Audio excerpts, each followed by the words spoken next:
forte et méchante comme un bouc. Elle s'est battue avec le loup toute la nuit.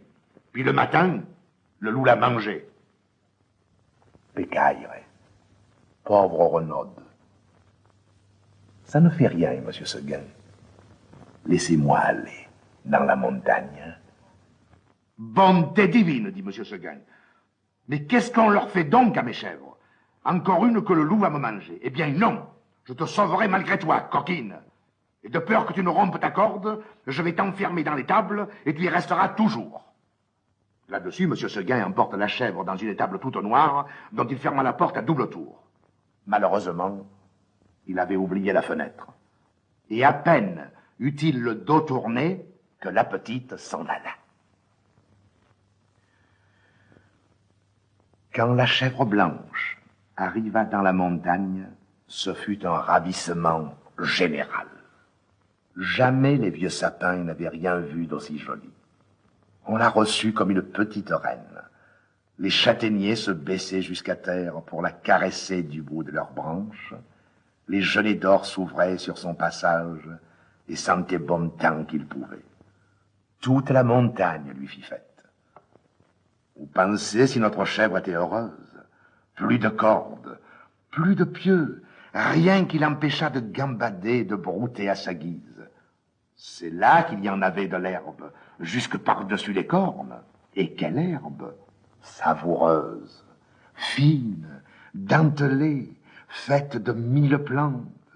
Ah, c'était bien autre chose que le gazon du clos et les fleurs.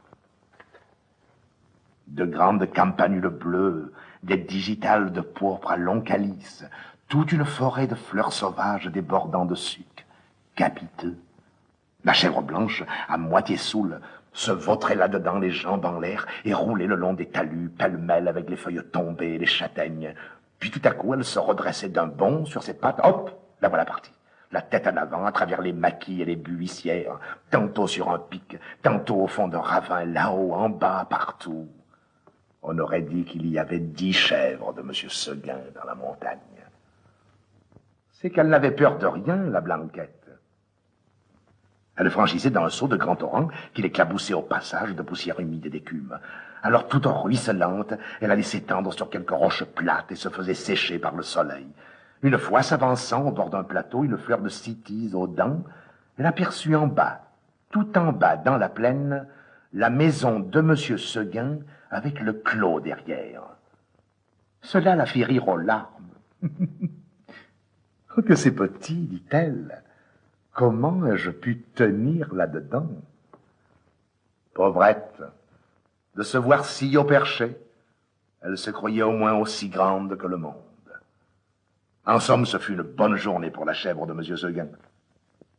Vers le milieu du jour, en courant de droite et de gauche, elle tomba dans une troupe de chamois en train de croquer une lambrusque à belles dents. Notre petite coureuse en robe blanche fit sensation. On lui donna la meilleure place à la lambrusque, et tous ces messieurs furent très galants. Il paraît même qu'un jeune chamois, pelage noir, eut la bonne fortune de plaire à Blanquette. Les deux amoureux s'égarèrent parmi le bois 1 heure ou 2, et si vous voulez savoir ce qu'ils dirent, allez le demander aux sources bavardes qui courent invisibles dans la mousse. Tout à coup, le vent fraîchit. La montagne devint violette, c'était le soir. Déjà, dit la petite chèvre. Et elle s'arrêta fort étonnée. En bas, les champs étaient noyés de brume. Le clos de monsieur Seguin disparaissait dans le brouillard, et de la maisonnette, on ne voyait plus que le toit avec un peu de fumée. Elle écouta les clochettes d'un troupeau qu'on ramenait, et se sentit l'âme toute triste. Un gerfaut qui rentrait la frôla de ses ailes en passant. Elle tressaillit. Puis ce fut un hurlement dans la montagne. Ouh! Ouh! Elle pensa au loup.